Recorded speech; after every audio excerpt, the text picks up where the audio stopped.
Coba antum baca Al-Fatihah sehari 10 kali atau 11 kali? 11. Yang 11 angkat tangan. Yang 10? 17. Jadi kalau 10 kali patut dipertanyakan. Kemungkinan besar sholat isya dan maghrib nggak sholat dia. Kan rumus sholat itu 24, 4, 3, 4. Duanya sholat subuh, ya kan?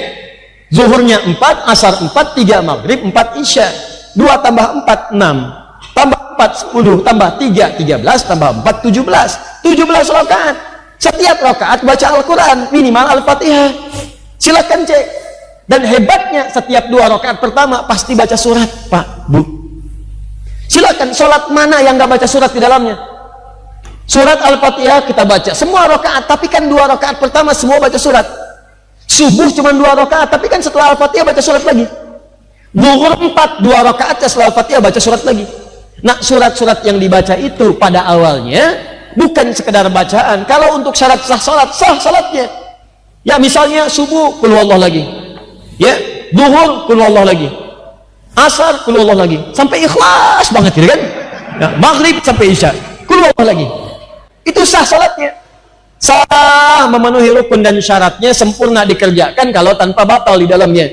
Tapi kalau Anda ingin dapat manfaat, bagaimana caranya? Dalam sholat itulah Anda seharusnya kalaupun mampu belajar, bacakan ayat-ayat Al-Quran yang Anda butuhkan pada saat itu. Belajar, makanya belajar. Misal Nabi Zakaria misalnya kan dicontohkan oleh Allah, saya sering sampaikan, pernah belum mendapatkan keturunan, maka beliau sholat bermohon kepada Allah. Ayatnya abadi sifatnya, ada di Quran surah ketiga ayat 38 sampai 39. Nabi Ayub pernah sakit, diabadikan doanya di Quran surah 21 ayat 83 sampai 84. Nabi Yunus pernah kemudian disakiti sampai dilepar ke dalam perut ikan paus, ada persaingan ya, sampai disingkirkan, disungkurkan ke dalam perut ikan paus. Doanya ada, doa diselamatkan dari tangan orang-orang jahil yang sifatnya bisa menyakiti. Ya, Quran surah 21 dari ayat 87 sampai 88-nya. Ada lagi ayat-ayat yang lainnya, abadikan.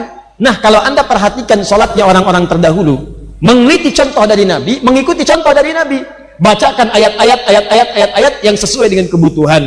Jadi begitu Anda sholat duhur misalnya, pekerjaan sedang sulit, belum terselesaikan, cari ayat-ayat kemudahan, bacakan Al-Insyirah, Alam nashrah laka sadrak, ya, wada'na anka wizrak, bacakan sampai dapat kemudahan. Inna ma'al usri yusra. Ada orang-orang menjahili, bangun sholat malam, bacakan ayat-ayat tahajud, Al-Isra ayat 78 misalnya, dari ayat 79 sampai dengan 80-nya, ya. Wa minal laili fatahajjat bihi nafilatan laka asa yab'atsaka rabbuka maqaman mahmuda. Begitu sujud minta, ya Allah berikan jalan keluar yang baik.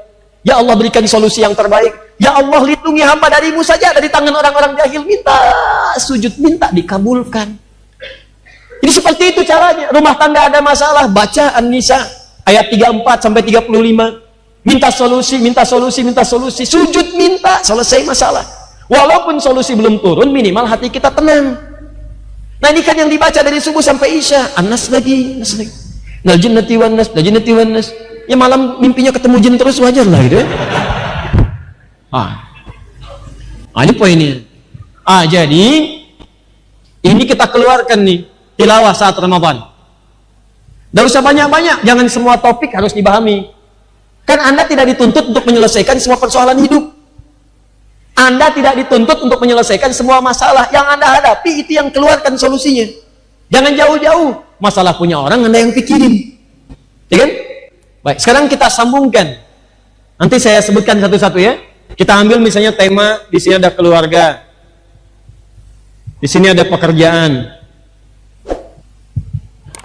di sini ada masalah sosial, dan yang lainnya.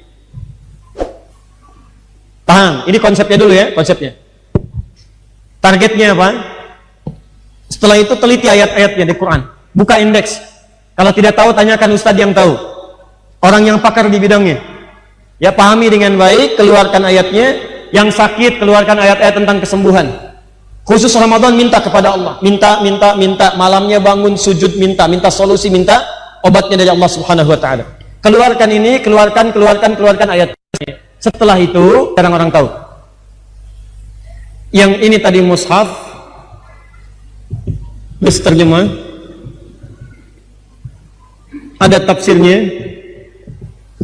Kalau bisa antum carikan supaya tidak salah memahami sendiri, ada syarahnya atau yang menjelaskan. Antum bisa cari di YouTube atau di Google misalnya, atau tanyakan pada ustadz-ustadz, sekiranya antum bisa menanyakan maksud yang antum sulit untuk pahami. Jelas?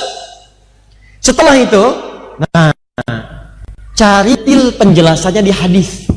Ini rahasianya. Hadis. Yang ini petunjuk umumnya, yang ini detil penjelasannya. Saya langsung referensikan kitab hadisnya. Cari kitab hadis namanya Al-Jami', boleh ditulis?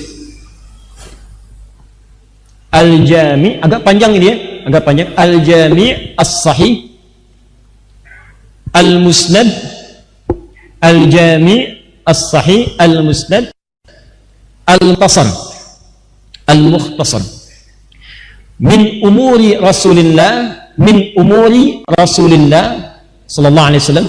Al-Jami' As-Sahih, cek lagi, Al-Musnad Al-Mukhtasar min umuri Rasulillah sallallahu alaihi wasallam. Sudah? Wasunanihi wa ayyamihi, wasunanihi wa ayyamihi. Kalau terlampau panjang tulis aja Sahih Al-Bukhari. Ya. Kalau terlampau panjang tulis Sahih Al-Bukhari. Ya.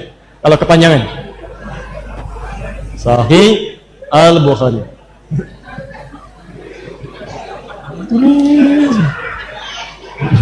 Oh.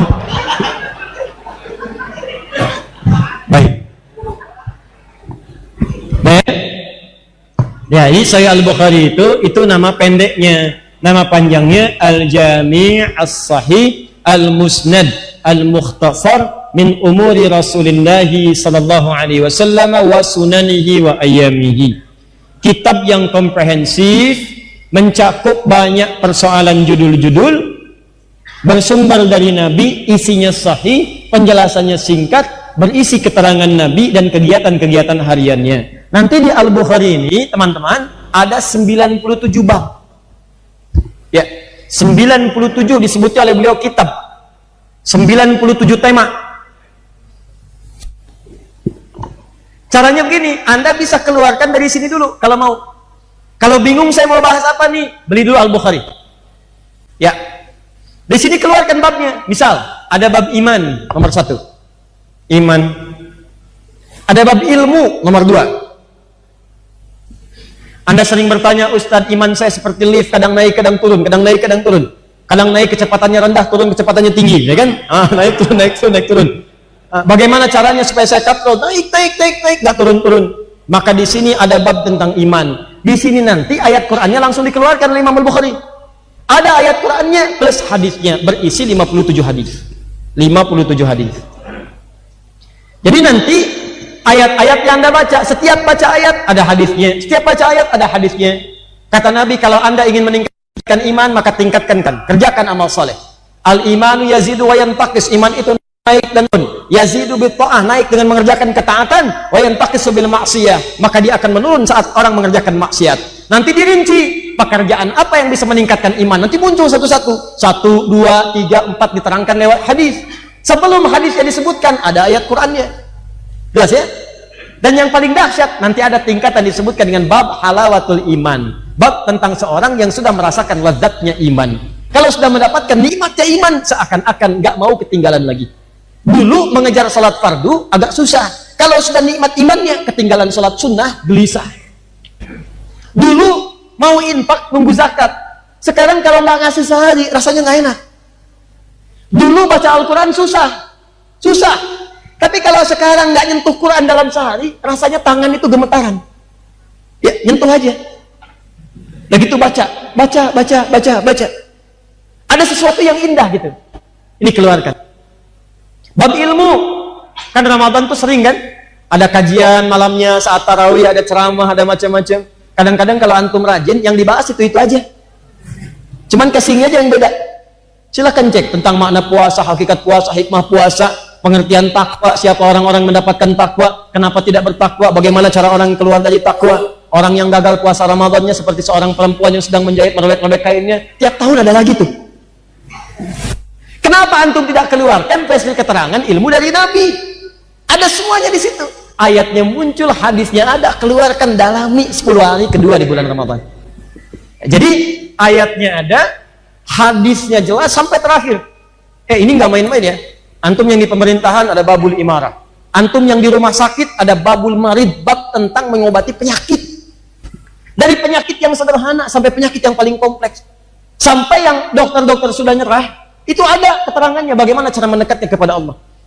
Bahkan ada sesuatu yang sangat indah isyaratnya. Saat orang mengatakan ini sudah mustahil, itu tanda dari Allah untuk meninggalkan semua manusia dan untuk mendekat kepada Allah. Disitulah tanda sayang Allah ingin diberikan langsung tanpa perantara. Ketika Anda mendapatkan amalannya indah sekali. Bacakan, sembuh. Ya, persis seperti kepala suku yang tersengat kalajengking itu kan? Ya, kalajengking Arab, Anda bayangkan. Ya, ingat kepala suku di Arab. Sudah sekarat keadaannya. Dokter, tabib sudah angkat tangan semua. Lu bertemu dengan kalangan sahabat, dikatakan insya Allah, dibawa, dibacakan Al-Fatihah, sekali baca sembuh, sekali baca, tanpa diulang, tanpa menggunakan apapun sembuh. Ya, bagaimana caranya bisa begitu? Karena sekarang banyak yang baca Al-Fatihah, penyakit gak sembuh-sembuh. Ya, itu masalahnya. Ya, turunkan 1, 2, 3, 4. Jadi Anda cari kitab Sahih Al-Bukhari, cari yang terjemahan gak apa-apa. Ustadz, saya belum ada dananya untuk cari itu. Dari sekarang usaha, John. Kalau memang tak mampu, antum download saja. Tidak usah semua babnya sesuai kebutuhan. Sekarang banyak di internet kan, kalau Anda bisa melihat yang taat-taat, kenapa cari yang maksiat-maksiat? Kalau Anda bisa cari pahala, kenapa mencari dosa? Kalau Anda bisa berselancar di internet mencari amal soleh, kenapa cari amal salah?